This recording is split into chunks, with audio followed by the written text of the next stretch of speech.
రాజులకు రాజు ప్రభులకు ప్రభు అయిన యేసుక్రీస్తు నామంన మీకు శుభములు. ఈరోజు దేవుడు మనకు అనుగ్రహించినటువంటి వాగ్దానము ప్రవక్త అయినటువంటి యెషయా వ్రాసిన గ్రంథము 35వ అధ్యాయము 4వ వచనము. తత్తరిల్లు హృదయులతో ఇట్లనుడి, భయపడక ధైర్యముగా ఉండుడి. ప్రతిదండన చేయుటకై మీ దేవుడు వచ్చుచున్నాడు. ప్రతిదండనను దేవుడు చేయదగిన ప్రతీకారమును ఆయన చేయును.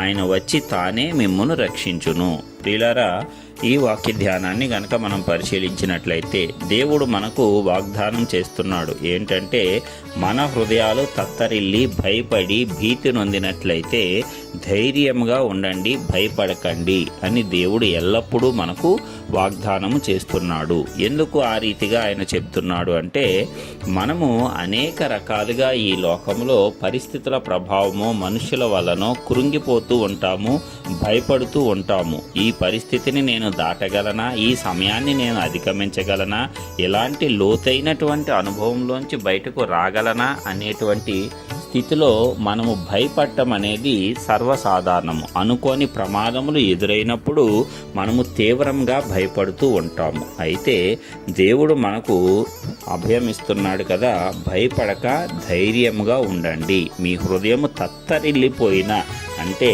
నీ హృదయం ఎంతో కృంగిపోయి విచారముతోనూ బాధతోనూ వణికిపోతూ ఉన్నట్లయితే, అలాంటి హృదయం కలిగిన వారికి కూడా దేవుడు ధైర్యపరుస్తున్నాడు కదా, భయపడక ధైర్యముగా ఉండుడి. నీ ప్రస్తుత పరిస్థితి ఎంత దయనీయంగా ఉన్నా సరే నీవు భయపడవద్దు. దేవుడు నీకు తోడుగా ఉన్నాడు.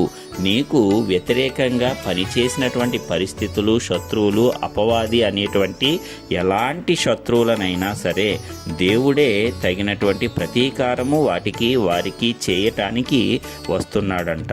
మరి ఆ ప్రతిదండన చేసేటువంటి దేవుడు మనకు న్యాయము చేస్తాడు. మనకు అన్యాయము చేసిన ప్రతి శత్రువు మీద ఆయన ప్రతిదండన చేసి మనకు న్యాయాన్ని తీరుస్తాడు.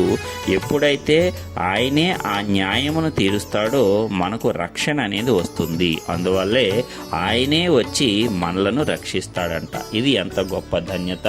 మరి దేవుడు స్వయంగా వచ్చి మనలను కాపాడుతాడు, మనల్ని రక్షిస్తాడు. ఆ భయంకరమైనటువంటి పరిస్థితుల నుంచి, ఆ ప్రతి భయముల నుంచి మనలను విడిపిస్తాడు, మనలను ధైర్యపరుస్తాడు, మనలను నిలవబెట్టి స్థిరపరుస్తాడు. ఏదైతే పరిస్థితి మనలను అప్పటి వరకు అధిగమించిందో అలాంటి పరిస్థితి మీద మనకు అధికారాన్ని ఇస్తాడు. వ్యాధి అనేది ఇప్పటి వరకు నిన్ను అధిగమించిందా?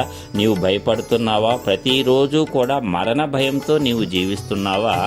దేవుడు వచ్చి నిన్ను రక్షించి వ్యాధిని తొలగించి నిన్ను బలపరిచి ఆ వ్యాధి పైన నీకు అధికారాన్ని ఇస్తున్నాడు. అదేవిధంగా నీవు అప్పుల బాధతో కూరుకొని పోయి ఉన్నావా? దానిలోంచి బయటకు వచ్చే పరిస్థితి ఎక్కడ చూసినా నీకు చుట్టూ కనబడటం లేదా? దేవుడే అద్భుత రీతిగా సహాయం చేసి నిన్ను రక్షిస్తాడు. నిన్ను అనేక జన్మలకు అప్పించువానిగా దేవుడు చేస్తాడు. దేవుని యొక్క రక్షణ ఆ రీతిగా ఉంటుంది. అప్పటి వరకు మనము భయపడిన దానిని ఇక ఎన్నడూ మన జీవితంలో మనము చూడకుండా దేవుడు చేస్తాడు.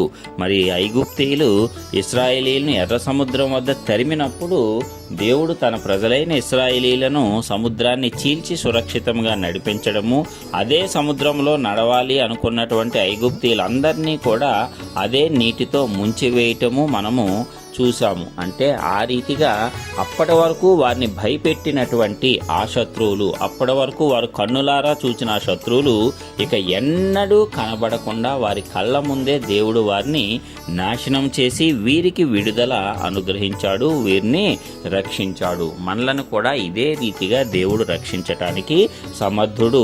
ఆయన నిన్న నేడు నిరంతరము ఏకరీతిగా ఉన్నటువంటి దేవుడు. కాబట్టి ఇప్పుడు మన పరిస్థితి ఎలాగ ఉంది? ముందు ఎర్ర సముద్రము, వెనక ఫరో సైన్యము లాంటి పరిస్థితిలో ఇరుక్కుపోయావా?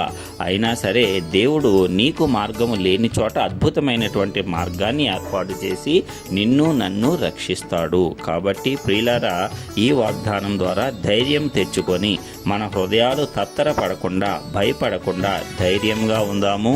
దేవుడే మన శత్రువులందరికీ ప్రతిదండన చేస్తాడు. ఆయనే వచ్చి మనలను రక్షిస్తాడు. మరి ఇలాంటి గొప్ప ఆదరణ, గొప్ప కృప, గొప్ప రక్షణ మనమందరము పొందుకోవటానికి ఆ పరిశుద్ధాత్మ దేవుడు మన పట్ల కృప చూపాలని నజరేయుడైన యేసు నామమున ప్రార్థించుచున్నాను. ఆమేన్.